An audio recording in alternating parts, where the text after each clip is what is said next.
तरुण भारत नागपूर दिनांक 17 मे 2021. दिल्ली दिनांक. इस्रायलमधील गृहयुद्ध. लेखक रवींद्र दाणी. जगानं कधी कल्पनाही केली नव्हती असा घटनाक्रम सध्या इस्रायलमध्ये घडतो आहे.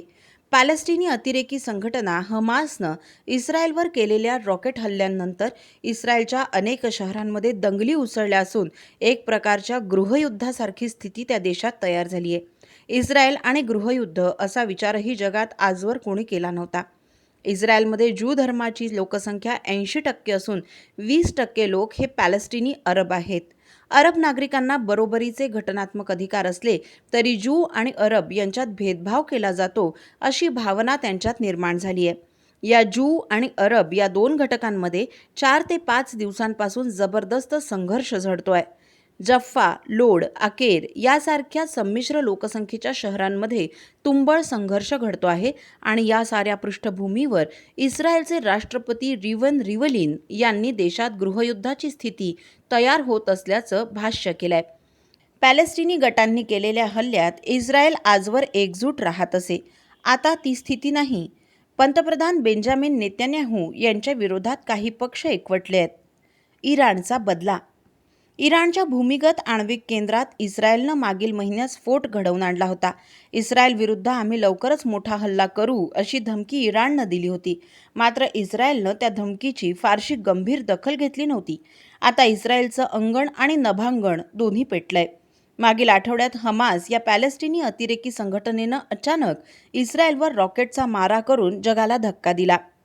गाझा पट्टी.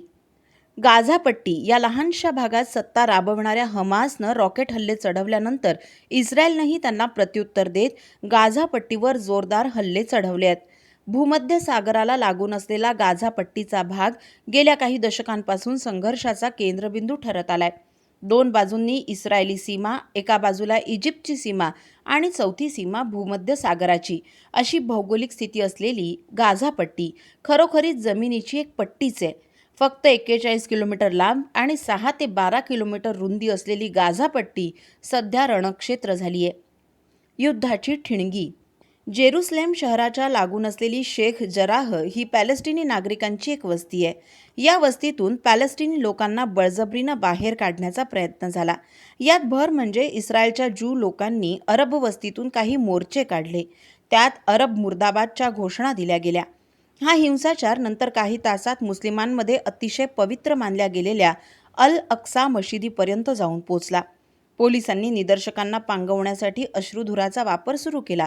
त्यातील काही गोळे या मशिदीत प्रार्थना करणाऱ्यांवर पडले आणि दुसऱ्या दिवशी गाझा पट्टीतून इस्रायलवर रॉकेट वर्षाव सुरू झाला.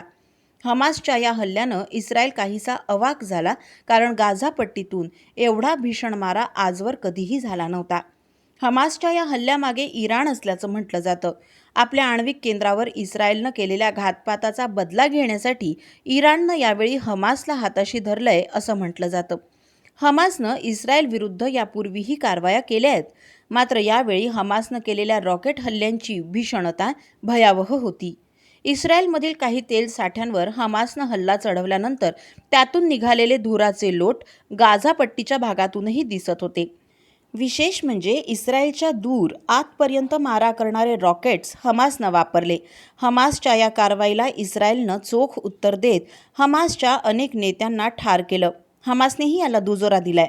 मात्र याचा जराही परिणाम हमासच्या कारवायांवर झाला नाही आणि त्यानं इस्रायलच्या खोल आतवर आपला रॉकेट मारा चालू ठेवलाय. हमासची मानसिकता. इस्रायलची राजधानी तेल अवीव आणि काही शहरांवर आपण रॉकेट हल्ला चढवल्यावर याची तीव्र प्रतिक्रिया उमटेल याची कल्पना असूनही हमासला हे का केलं असा प्रश्न विचारला जातोय.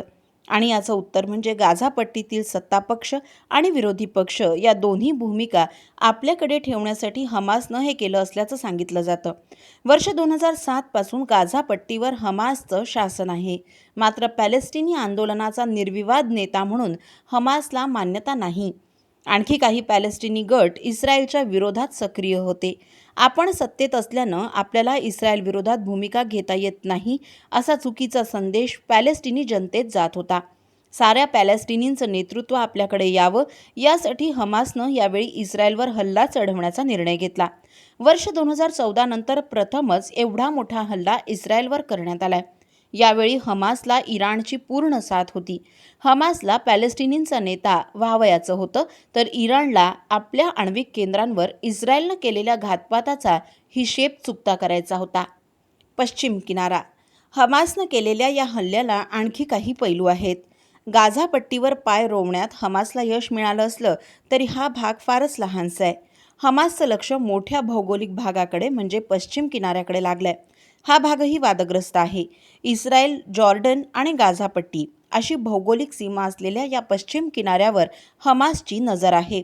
सध्या या भागावर इस्रायलचा ताबा असला तरी स्थानिक लोकांना स्थानिक सरकार निवडण्याचा अधिकार आहे. या भागात एप्रिल महिन्यात निवडणुका होणार होत्या, त्या आता पुढे ढकलण्यात आल्या आहेत. नजीकच्या काळात पश्चिम किनारा ताब्यात घ्यावयाचा अशी हमासची योजना आहे. केवळ गाझापट्टी हे काही पॅलेस्टिनी राज्य होऊ शकत नाही याची हमासला कल्पना आहे आणि ही बाब इस्रायलसाठी चिंतेची ठरते आहे. कारण पश्चिम किनाऱ्यावरून इस्रायलची अनेक शहरं हमासच्या माऱ्याच्या टप्प्यात येऊ शकतात. गाझापट्टीतून हमासला जे करता येत नाही ते त्यांना पश्चिम किनारा या भागातून करता येणार आहे. पश्चिम किनारा हा भाग लहान लहान टेकड्यांनी व्यापलेला आहे. त्यांची उंची 2000 ते 3000 फूट आहे.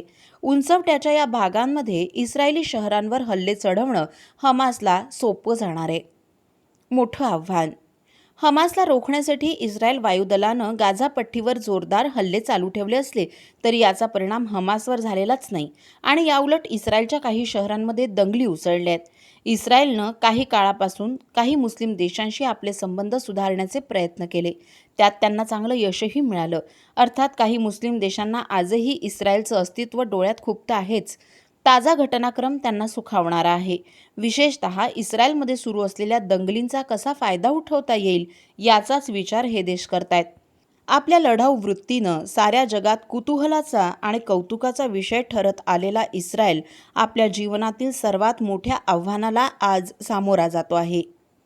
दिल्ली दिनांक या सदरातील रवींद्र दाणी यांचे असेच अभ्यासपूर्ण लेख आपण tarunbharat.net या संकेतस्थळावरही ऐकू शकता. असे परखड विचारांचे लेख ऐकण्यासाठी तरुण भारतच्या यूट्यूब चॅनलला लगेच सबस्क्राईब करा. लाईक आणि शेअरही नक्की करा. धन्यवाद.